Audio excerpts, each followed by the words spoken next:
ইনকিলাব মঞ্চের মুখপাত্র শরীফ ওসমান হাদীর মরদেহ শুক্রবার সন্ধ্যা ৬টা ৫ মিনিটে সিঙ্গাপুর থেকে দেশে পৌঁছাবে।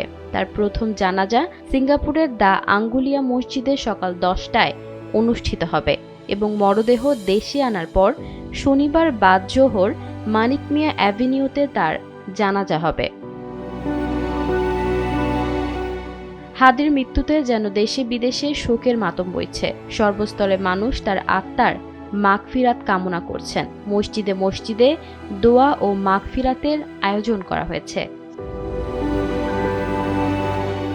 জুলাই অভ্যুত্থান এবং আওয়ামী লীগ নিষিদ্ধের আন্দোলনের মধ্য দিয়ে পরিচিত পাওয়া হাদী ত্রয়োদশ সংসদ নির্বাচনে ঢাকা ৮ আসন থেকে স্বতন্ত্র প্রার্থী হওয়ার ঘোষণা দিয়েছিলেন।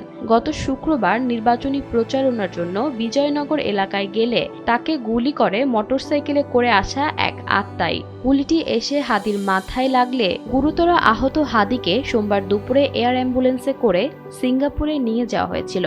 বৃহস্পতিবার সেখানেই তার মৃত্যু হয়। এদিকে শরীফ ওসমান হাদীর মৃত্যুতে একদিনের রাষ্ট্রীয় শোক ঘোষণা করেছেন সরকার। শনিবার সারা দেশে শোক পালনের আহ্বান জানিয়ে প্রধান উপদেষ্টা বলেন, ওই দিন সকল সরকারি, আধা সরকারি প্রতিষ্ঠান ও বিদেশের দূতাবাস পতাকা অর্ধনমিত রাখা হবে। শুক্রবার দেশের মসজিদ, মন্দির সহ সব উপাসনালয়ে হাদীর জন্য প্রার্থনা করা হবে। সবাই আপনারা শরিক হবেন। বৃহস্পতিবার রাতে জাতির উদ্দেশ্যে দেওয়া এক ভাষণে প্রধান উপদেষ্টা এসব কথা জানান।